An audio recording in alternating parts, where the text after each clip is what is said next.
Bonsoir à tous et bienvenue dans ce nouveau numéro de Portrait. Aujourd'hui, on s'intéresse à une figure politique majeure de la Côte d'Ivoire. Elle est surnommée la Dame de Fer.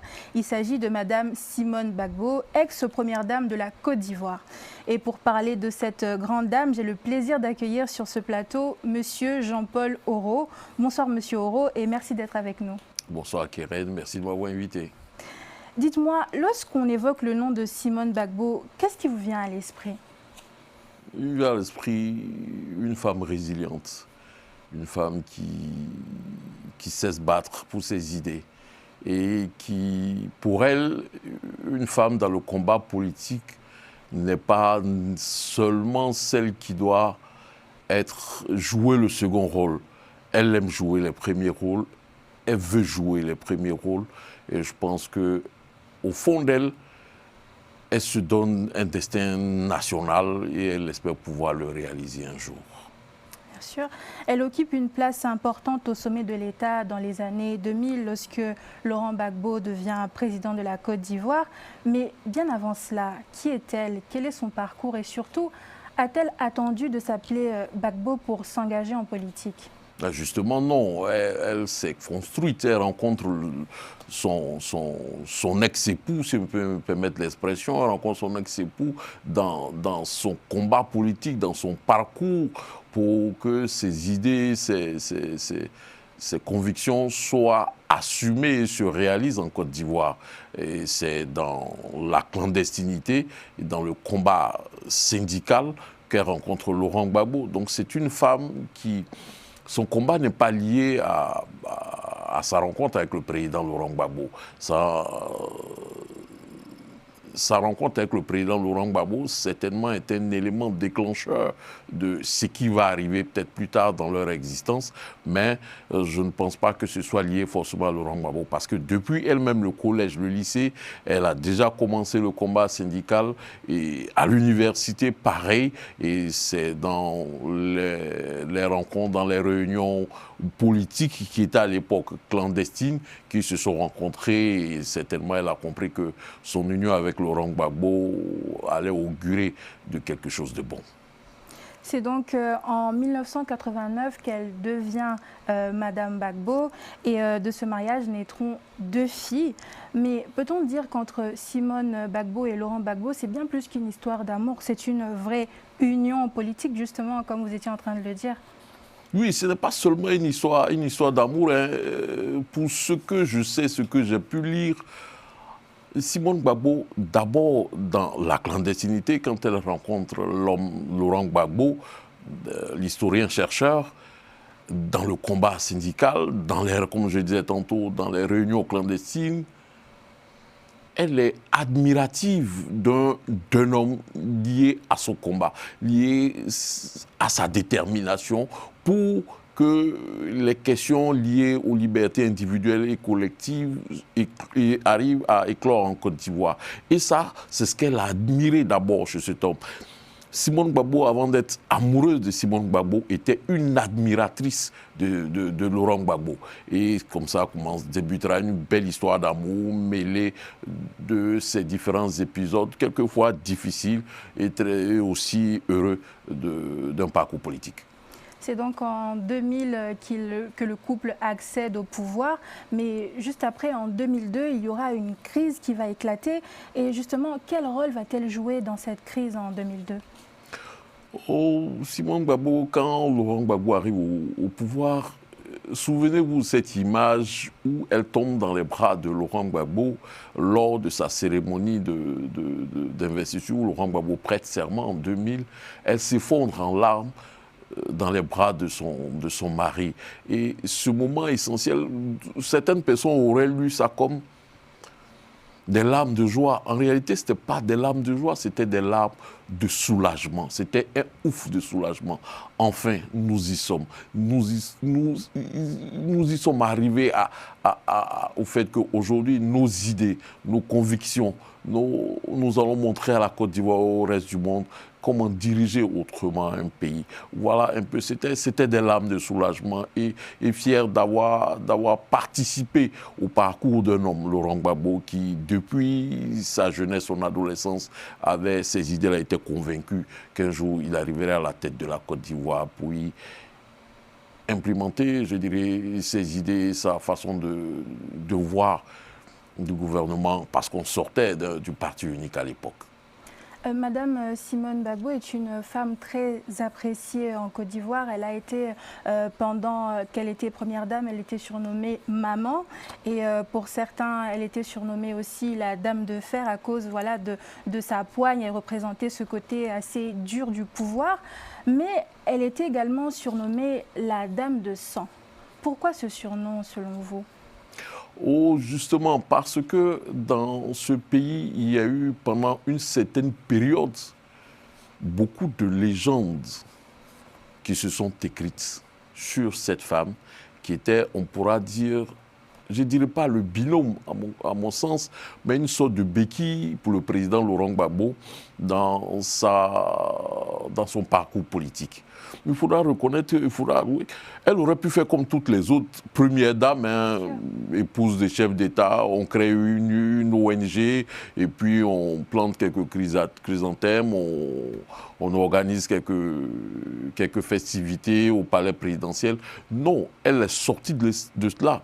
Elle a gardé sa situation de parlementaire, elle était vice-présidente de l'Assemblée nationale, elle était dans cette dynamique, elle n'a pas créé d'ONG et jusqu'en, je crois, en 2006 ou en 2007, elle crée avec feu l'écrivain Bernard Dadier le Congrès national de la résistance pour la démocratie, qui était une sorte de, on pourra dire, de fêtière des partis politiques et associations sensibles aux idées de gauche pour soutenir le président Laurent Gbagbo qui était à l'époque dans une crise politico-militaire où il avait été élu avec un seul parti qui était le Front populaire ivoirien. Mais pour Simone Gbagbo, il fallait créer une force politique pour contrer le RHDP qui était aussi une force politique composée de 5 ou 6 partis politiques. Il fallait pour Simone Gbagbo, il fallait avoir une sorte de galaxie des partis politiques et associations autour de Laurent Gbagbo. Donc c'est une femme qui n'a pas voulu rester dans cette logique. Donc du coup, il fallait, tout le monde savait, ses adversaires politiques savaient qu'il fallait, à côté de Laurent Gbagbo, casser une image. Donc certainement, certaines légendes se sont construites pour la présenter comme une femme violente, pour la présenter comme, voilà. Et pourtant, ça n'a jamais été le cas, ça n'a jamais été prouvé. Et puis aujourd'hui, elle est là, revenue, résiliente, dans un élan pour réaliser ce qu'elle a toujours au fond d'elle, son destin national. Ouais. Vous l'avez dit tout à l'heure, c'est vraiment l'alter ego politique de Laurent Gbagbo. Mais lorsqu'il y a la crise en 2010, est-ce que vous pensez que, étant donné que c'est vraiment son alter ego, elle a eu un rôle décisif à jouer lors de la crise post-électorale en 2010, notamment dans le refus de céder le pouvoir ? Ça, c'est encore, pour moi, pour ma part, c'est du ressort des légendes qui ont été construites autour de cette dame. Parce que cette dame a été une vraie figure dans le parcours de Laurent Gbagbo. Elle a participé à construire, je dirais, l'ossature politique, la carrure politique de Laurent Gbagbo. Et donc, pour affaiblir certainement ce monsieur, pour lequel j'ai beaucoup de respect et d'estime, il fallait pour ses adversaires casser l'image de la dame qui participait et qui était, comme je viens de l'évoquer, qui était un binôme assez intéressant, important pour Laurent Gbagbo. Mais il faudra qu'on garde quelque chose d'essentiel. En 2010, il y avait un président de la République qui s'appelle Laurent Gbagbo.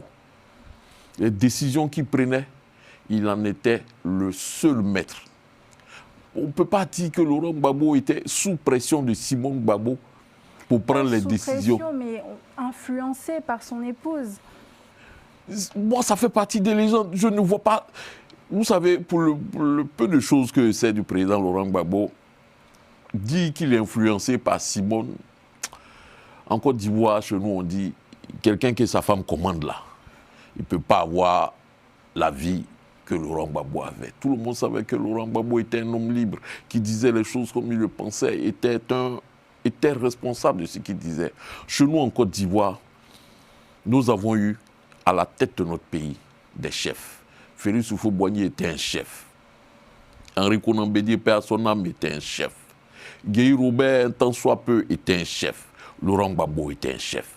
Ce ne sont pas des gens, des pantins qui étaient sous l'influence, sous pression de leur entourage. Non. Très souvent, il est bon de dire que le chef n'est pas bon. C'est son entourage qui est mauvais.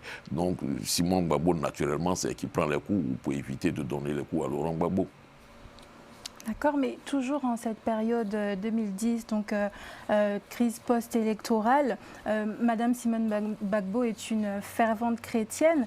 Selon vous, est-ce qu'il y avait des liens forts entre l'Église évangélique et Simone Gbagbo en cette période, en cette crise post-électorale?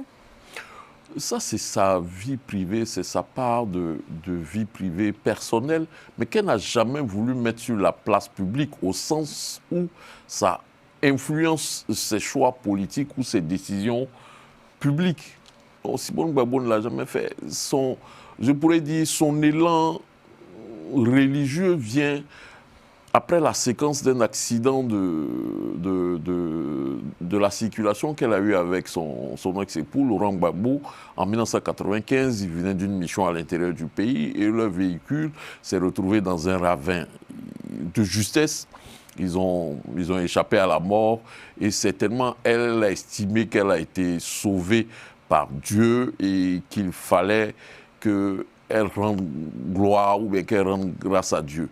Pour une femme de gauche, à un moment, ça semblait dichotomique parce que être de gauche et mettre Dieu au centre de son action publique et politique, ça semblait un peu bizarre. Mais elle a réussi à mêler cela sans que de 1995 jusqu'en 2000, à l'accession de son mari au pouvoir, on ne l'a pas vu, on ne l'a pas senti. Même après, pendant sa gestion du pouvoir, on ne l'a pas vu, on ne l'a pas senti. C'est dans les moments de difficulté que certainement, elle a voulu, elle estimait que la seule personne ou bien le seul être qui pouvait venir à son secours, c'était son Dieu. Voilà pourquoi ce n'est pas son élan de religiosité, je pourrais dire, qui a poussé, non.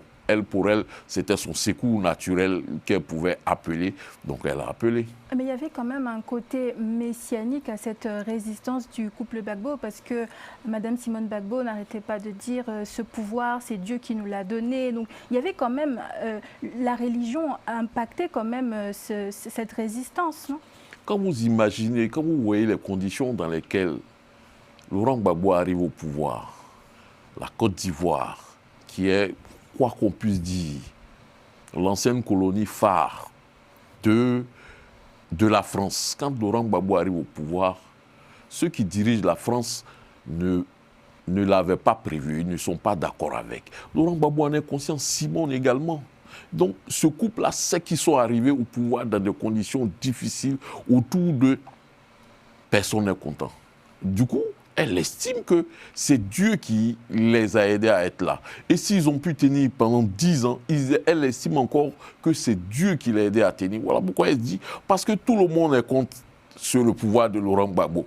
La France autour, il y avait le Burkina, il y avait Blaise Compaoré, qui avait aidé une rébellion des militaires ivoiriens à intenter à faire un coup d'État, déstabiliser le pouvoir de Gbagbo. Ça s'est mis en rébellion. Ils étaient soutenus par certains pays proches de la Côte d'Ivoire, par la France, l'ancienne métropole de la Côte d'Ivoire. Et tout ça, elle estime que si Laurent Gbagbo a pu tenir pendant toutes ces dizaines d'années, c'est certainement par la grâce de Dieu et non par eux-mêmes leur force, par eux-mêmes leur génie, par eux-mêmes leur intelligence. Si ce n'était pas Dieu, il y a longtemps qu'il serait parti. Voilà pourquoi, à chaque fois, elle estimait que c'était son Dieu qui l'avait amené là-bas. Mais bon, chacun cherche ses forces où il veut. Mais malgré la grâce de Dieu, la protection du Tout-Puissant, 2011 arrive et c'est la chute brutale des Gbagbo. Ils sont arrêtés en direct à la télévision. Laurent Gbagbo est transféré donc à la CPI et Simone est jugée en Côte d'Ivoire. Elle est même condamnée à 20 ans de prison pour atteinte à la sûreté de l'État. Donc c'est le début d'une période de sa vie qu'elle va même qualifier de traversée du désert. C'est une période assez complexe dans la vie de cette femme très appréciée en Côte d'Ivoire. Est-ce que vous diriez que c'est la foi qui l'a aidée à tenir dans l'épreuve? Ce n'est pas moi qui le dis, c'est elle-même. C'est elle-même qui le dit. À chaque fois, elle dit c'est sa foi. Voilà pourquoi tantôt je le disais. Elle estimait que c'était sa foi, sa croyance en son Dieu qui l'a aidé à tenir. Quand on voit les circonstances de son arrestation, elle et son époux, on lui arrache les cheveux. C'est ce que je disais tantôt. Les légendes qu'on a construites autour de cette dame, c'était tellement grave. On lui arrache les cheveux, pas parce qu'on veut la torturer. Les gens qui lui arrachent les cheveux parce qu'il est inscrit dans la tête de beaucoup de personnes qu'elle aurait des fétiches dans ses cheveux, qu'elle aurait utilisé des nerfs de bébé ou quoi que ce soit. Donc pour ces bourreaux de cette période-là, il fallait lui arracher les cheveux, lui arracher ses pouvoirs. Donc c'est un peu cela. Et ce moment douloureux, quand elle revient là-dessus, elle y revient, mais avec un autre sentiment, un sentiment de pardon, pour dire, comme tu viens de le dire, c'est sa traversée du désert, c'est certainement ce que son Dieu lui demande de subir et que certainement que son Dieu lui a donné suffisamment de force, d'énergie pour pouvoir surpasser ces différentes épreuves-là. Je pense qu'elle les a surpassées, elle les a subies et elle en est sortie en août 2018 avec une ordonnance une ordonnance d'amnistie du président de la République, Alassane Ouattara. Et lorsqu'elle est sortie quelques temps après, elle a dit « Je prie pour la santé pour le président Alassane Ouattara ».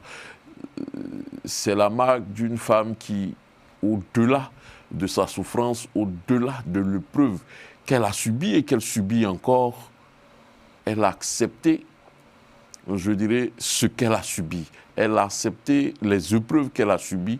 Elle a certainement posé comme quelque chose d'essentiel. Elle en a tiré, j'imagine, les bonnes leçons pour l'avenir pour elle. Comme vous l'avez dit tout à l'heure, lorsqu'elle est amnistiée, elle remercie le président Alassane Ouattara. Mais en fait, c'est un geste qui est incompris par son clan, donc par le clan Simone Gbagbo. Pourquoi, selon vous? Au début, c'est un peu difficile parce que quand Simone Gbagbo sort de prison, et le premier acte qu'elle pose, c'est prier pour le président Alassane Ouattara. Tout le monde se dit non, tu ne peux pas prier pour ton bourreau. Elle le dit, mais quand elle dit ça, quand on lui retoque ça, elle réplique à ses partisans pour dire non. Moi-même, à un moment, quand je priais, mon Dieu m'a dit, prie pour lui. Elle a résisté et son Dieu lui a dit non, c'est ce que je te demande. Donc ça, c'est une question liée à sa foi, liée à son histoire, liée à ses épreuves personnelles et intimes qui la pousse aujourd'hui à dire qu'elle va prier pour le président Laurent Gbagbo et le président Alassane Ouattara. Cela ne voudra pas dire pour autant qu'au-delà de ses souffrances, qu'elle met de côté, elle n'est pas dans l'engagement politique. Selon vous, c'est la naissance d'une nouvelle Simone Gbagbo?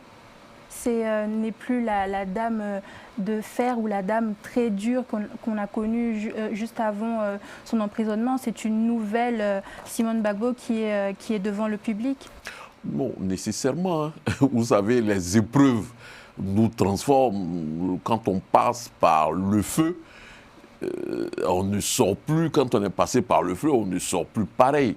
Mais j'imagine que l'ossature principale demeure la femme de gauche est là. Cependant, les épreuves de 2010, 2011 jusqu'en 2018 et même après, je pense que lui ont donné un certain nombre d'aspects et d'approches de la vie publique pour aujourd'hui demander, surtout dans sa démarche, que l'action politique mène la Côte d'Ivoire à une société de paix au lieu que l'action politique mène les Ivoiriens à s'affronter entre eux-mêmes. On va revenir en arrière dans le temps. En 2007, Madame Simone Gbagbo va sortir un livre, Parole d'honneur, dans lequel elle fait cette confidence. Un des reproches qu'on me fait est de monter au créneau sur certains sujets et à des moments clés, au lieu de rester dans l'ombre de Laurent. c'est vrai que c'est uniquement la femme de Laurent que je représente aux yeux de certains. Chaque fois qu'on m'interroge, mes propos deviennent à mon corps défendant ceux d'une porte-parole. Il est impossible de se départir de la casquette de première dame. Et pourtant, la militante demeure, la députée également. Et c'est souvent que ces deux personnages ressentent le besoin de donner leur avis. Lorsqu'on lit ce paragraphe, on a l'impression que le statut au final de première dame ne convenait pas vraiment au profil de Simone Gbagbo. Qu'est-ce que vous en pensez?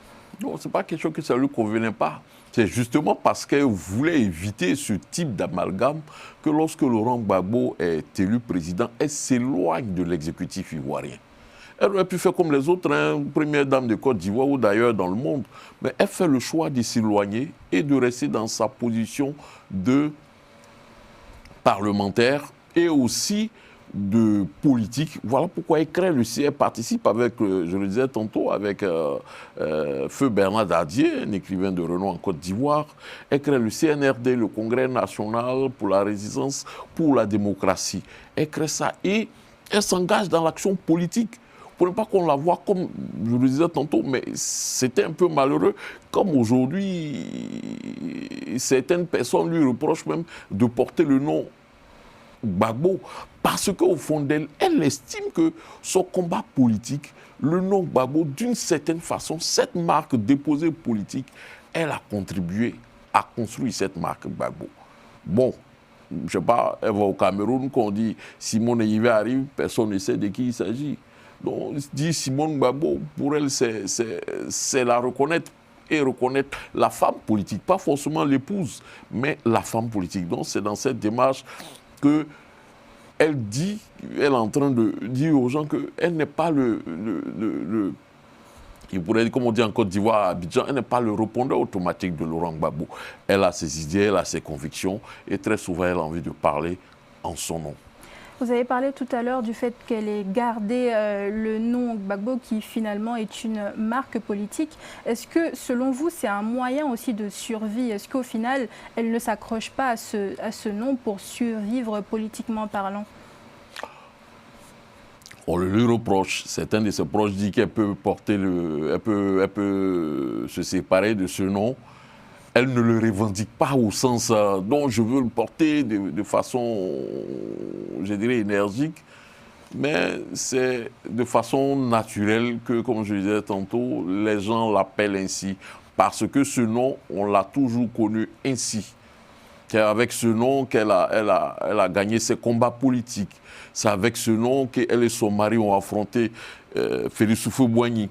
C'est avec ce nom qu'elle a conduit son mari à la magistrature suprême en Côte d'Ivoire. C'est avec ce nom qu'elle est devenue députée. C'est avec ce nom qu'elle est devenue vice-présidente de l'Assemblée nationale. C'est avec ce nom qu'elle est allée en prison. C'est avec ce nom que la CPI lui a lancé un mandat d'arrêt. Finalement, je ne dirais pas que ce nom lui colle à la peau, mais ce nom ne lui colle pas à la peau, ce nom lui colle à l'os. Elle ne peut pas faire autrement, même si elle ne le revendique pas. Mais tout le monde sait que le fait que Simone Yves s'appelle Simone Yves Gbagbo, ça ne change rien à la situation matrimoniale ou conjugale actuelle du président Laurent Gbagbo. Ils ont divorcé, donc Monsieur Laurent Gbagbo et Madame Simone Gbagbo en 2023. Comme on vient de le dire, elle a gardé le nom Gbagbo. Est-ce que pour vous, ça ne signifie pas d'une certaine manière que certes, il y a eu divorce, mais il n'y a pas de divorce idéologique et qu'ils ont encore le même objectif en quelque sorte? En tout cas, c'est en ce qui la concerne, ce dont je parlais, franchement, je ne pense pas qu'elle est rompue idéologiquement avec le président Laurent Gbagbo. Parce que même le jour où Laurent Gbagbo, en août 2021, 2-3 mois après, quand il arrive à Abidjan et qu'il convoque un certain nombre de ses partisans pour lancer la création d'un nouveau parti qui voulait laisser tomber le FPI, elle est présente. Elle estime que Laurent Gbagbo et elle sont liés idéologiquement. Au-delà de la rupture, je dirais, amoureuse et sentimentale, je pense que la rupture idéologique ne s'est pas encore faite. Je ne pense pas qu'elle se fera. Et que Simone Gbagbo, comme je l'ai dit tantôt, au-delà de l'amour, elle reste toujours une grande admiratrice du combattant ou bien de l'homme politique Laurent Gbagbo. Est-il vrai que M. Charles Blé Goudé a prévu de renoncer donc, à sa candidature aux élections présidentielles d'octobre 2025 afin de laisser sa place à Simone Gbagbo? Et ça, c'est une information de Jeune Afrique. Non, ça c'est Jeune Afrique. Moi, je ne pense pas que Blé Goudé veuille aider. Simon, il a renoncé à sa candidature. Blé Goudé ne peut pas renoncer à sa candidature, il est inéligible. Il ne peut pas renoncer à sa candidature. Cependant, je pense que je suis convaincu que c'est un vrai soutien, comme on aime le dire, indéfectible de Simone et Yves Gbagbo. Je pense que ça doit être l'une des raisons même de ces difficultés avec le président Laurent Gbagbo. Justement, on a remarqué donc, un rapprochement entre M. Charles Blé Goudé et l'ancienne première dame de la Côte d'Ivoire. Pourquoi ce rapprochement entre les deux actuellement? Non, on ne peut pas. Le rapprochement, d'abord, il est lié à leur histoire, liée à cette crise de 2010-2011. Et bien avant, quand Blé Goudé, en octobre 2002 ou 2003, je ne me souviens plus, mes idées ne sont pas bien en place, il réussit cette mobilisation de près d'1 million d'Ivoiriens, de jeunes Ivoiriens, à la place de la République, à Abidjan, au plateau. Ça réconforte Simone et Yves Gbagbo, ça réconforte Laurent Gbagbo. À partir de cet instant, une histoire va naître entre cette dame et le jeune Charles Blé Goudé. Et naturellement, une dame de ce combat, de cette carrure, quand on veut s'engager dans la vie politique, on veut les prendre en exemple. Et Blé Goudé est séduit par le parcours de Simone et Yves Gbagbo, par son parcours politique. Il boit ses paroles, il aime cette dame au sens idéologique. Et ça, je ne suis pas sûr que quelque chose changera parce que les deux sont dans la même dynamique. Et à un moment, quand le même feu vous a brûlé, ça crée des liens forts. C'est vrai, sur ces belles paroles. Merci beaucoup, Monsieur Oro, de nous avoir parlé de cette grande dame, Madame Simone Gbagbo.